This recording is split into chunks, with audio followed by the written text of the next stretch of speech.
0101111126. Di sini saya akan menjelaskan pengertian thariqah. Kata at-thariqah berawal dari kata at-tariq, jamaknya at-turuq, menjadi isim mustarak yang secara bahasa memiliki arti jalan, tempat, cara, atau metode. Sedangkan secara istilah, kata at-thariqah memiliki berbagai pengertian. Salah satunya menurut Abu Bakar Aceh, at-thariqah ialah petunjuk dalam melakukan suatu ibadah yang sesuai dengan ajaran yang telah diajarkan dan dicontohkan oleh Rasulullah SAW dan dikerjakan oleh para sahabat serta tabi'in dan seterusnya. Dengan begitu, at-thariqah adalah jalan mendapatkan ridho Allah Subhanahu wa Ta'ala. Sedangkan menurut penelitian, istilah at-thariqah memiliki dua jenis pengertian, yaitu yang pertama, at-thariqah yang memiliki arti pendidikan kerohanian yang kerap sekali dilakukan oleh orang-orang yang menjalani kehidupan tasawuf untuk menggapai tingkatan kerohanian yang dinamakan al-maqamat dan al-ahwal. Al-maqamat adalah kedudukan hamba dalam pandangan Allah berdasarkan apa yang telah diusahakan, baik riyadoh, ibadah, ataupun amalan lainnya yang bersifat menetap. Dan sedangkan al-ahwal menurut Syekh Abu Nas Asyaraj yang berarti suatu yang terjadi mendadak dan berada di dati nurani yang bersifat sementara. Dan yang kedua adalah thariqah, pengumpulan yang didirikan oleh syaikh atau guru sesuai dengan aturan yang mengacu suatu aliran atau thariqah tertentu. Jadi dapat ditarik kesimpulan bahwasanya thariqah adalah suatu jalan atau cara untuk mendekatkan diri kepada Allah. Dengan aliran-aliran tersebut kita mengetahui bagaimana cara dengan baik untuk mendapatkan ridho Allah. Sekian yang dapat saya sampaikan, kurang lebihnya saya mohon maaf. Saya akhiri, wassalamualaikum warahmatullahi wabarakatuh. Makasih. Assalamualaikum warahmatullahi wabarakatuh. Perkenalkan, nama saya Rena Amaratul Lutfiyah, NPM 1901011135. Baik, di sini saya akan menjelaskan hubungan thariqat dengan tasawuf. Thariqat dalam bahasa Arab disebut thariqah, yang artinya jalan, keadaan, aliran, atau garis pada sesuatu. Jadi, thariqat itu jalan atau cara untuk mencapai ma'rifat Allah dalam rangka mendekatkan diri kepada Allah. Kemudian tasawuf. Tasawuf dalam bahasa Inggris disebut mysticism atau mistik yang tumbuh di dalam Islam. Tujuan utama dari tasawuf yaitu agar sampai kepada ma'rifat Allah. Nah, untuk mencapai ma'rifat tersebut dibutuhkannya thariqat, yaitu jalan untuk menuju Allah. Kemudian, thariqat itu tidak hanya ditujukan kepada kelompok tertentu, melainkan ke segala aspek ajaran yang ada di dalam Islam. Jadi, dapat disimpulkan bahwa thariqat dengan tasawuf itu memiliki hubungan yang sangat erat. Tasawuf itu sebagai usaha untuk mendekatkan diri kepada Allah, sedangkan thariqat itu suatu jalan yang ditempuh untuk mendekatkan diri kepada Allah. Dari kesimpulan tersebut dapat digambarkan pula bahwa thariqat itu merupakan tasawuf yang berkembang dengan variasi tertentu sesuai dengan spesifikasi yang diberikan guru kepada muridnya. Mungkin hanya itu yang dapat saya sampaikan. Kurang lebihnya saya mohon maaf. Saya akhiri. Wassalamualaikum warahmatullahi wabarakatuh. Assalamualaikum warahmatullahi wabarakatuh. Perkenalkan, nama saya Rofi Komalasari, NPM 1901012036. Di sini saya sebagai pemateri 3 akan melanjutkan dari pemateri sebelumnya. Saya akan menjelaskan tentang sejarah thariqah dan perkembangannya.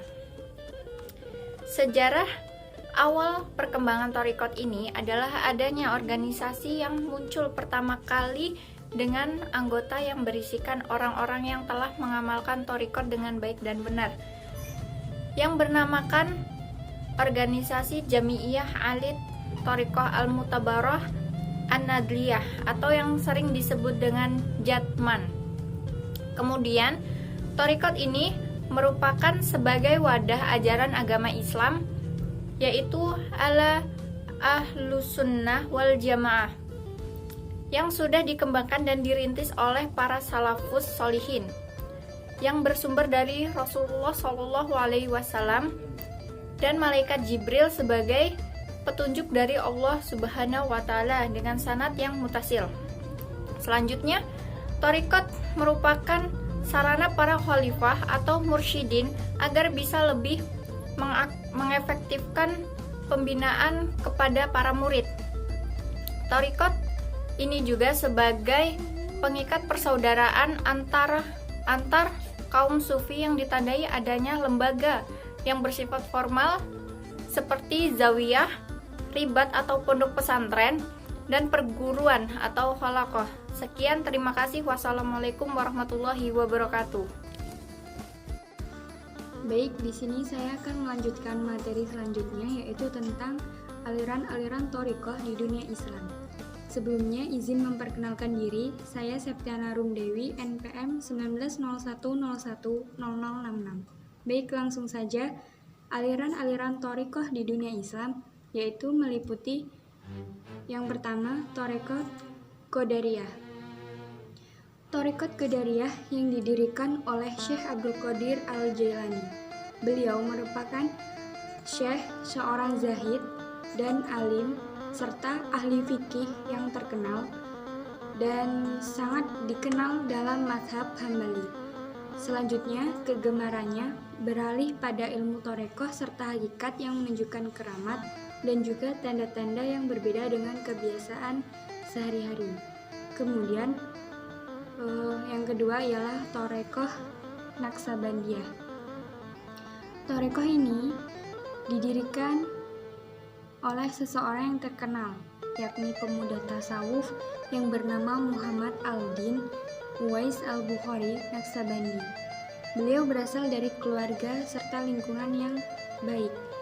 Ia memperoleh gelar syekh, yaitu mempunyai posisi yang penting sebagai pemimpin spiritual. Kemudian, thariqah yang ketiga ialah thariqah Syatariyah. Ulama-ulama khususnya Sumatera Barat yang telah mengembangkan thariqah Syatariyah seperti Syekh Burhanuddin Ulakan, sehingga murid-muridnya serta para khalifah telah mengalami pergumulan yang intens dengan berbagai karakter budaya serta unsur. Selanjutnya akan melahirkan sifat yang khas sehingga berbeda dengan thariqah Syatariyah di wilayah lainnya. Dan yang selanjutnya ialah thariqah Syaziliyah. Thariqah ini didirikan oleh Abu Al-Hasan Al-Syazili. Nama thariqat ini dinisbatkan yaitu pada nama Syaziliyah, yaitu nama pendirinya, yang memiliki ciri khas yang berbeda dengan thariqah lainnya. Cukup sekian yang dapat saya sampaikan. Assalamualaikum warahmatullahi wabarakatuh. Nama Setia Ramdena, NPM 1901011150. 1. Tarekat Halwatiyah. Tarekat ini banyak dianut oleh suku Bugis serta Makassar pada abad ke-17. Sekarang terdapat 2 cabang dari tarekat ini yang terpisah, yang dikenal dengan Halwatiyah Saman serta Halwatiyah Yusuf. Tarekat Halwatiyah diambil dari kata halwat, yang artinya menyendiri untuk merenung. Diambil nama ini dikarenakan seringnya Syekh Muhammad Al-Halwati, pendiri tarekat Halwatiyah, yang melakukan halwat di tempat-tempat sepi. Tarekat Samamiyah. Tarekat ini didirikan oleh Muhammad bin Al-Karim Al-Madani Al-Safil Al-Saman. Murid dan pengikutnya lebih mengenal dengan nama Al-Samani atau Muhammad Saman. Syekh Saman banyak menguasai bidang-bidang Islam selain dari bidang tarekat. Ciri-ciri tarekat Samaniyah adalah berzikir la ilaha illallah dengan suara yang keras oleh para pengikutnya. Dalam mewiridkan bacaan zikir, pada murid tarekat Samaniyah biasanya melakukan secara bersama-sama pada malam Jumat di masjid-masjid atau musola sampai tengah malam. 3. Tarekat Tijaniyah didirikan oleh Syekh Ahmad bin Muhammad Al-Tijani.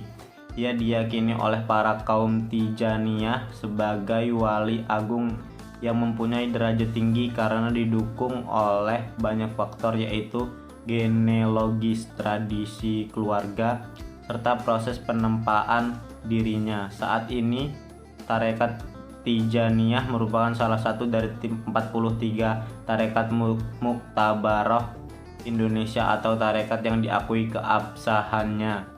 Jumlah jamaah tarekat ini di tanah air sekitar 10 juta jiwa. 4. Tarekat Qodaniyah wa Naqsabandiyah. Tarekat ini merupakan gabungan antara tarekat Qadariyah dan juga Naqsabandiyah. Tarekat ini yang mendirikan adalah Syekh Ahmad Khatib. Penggabungan inti ajaran kedua tarekat tersebut adalah karena pertimbangan logis dan strategis. Kedua tarekat tersebut memiliki inti ajaran yang saling melengkapi, terutama jenis dan metode zikirnya.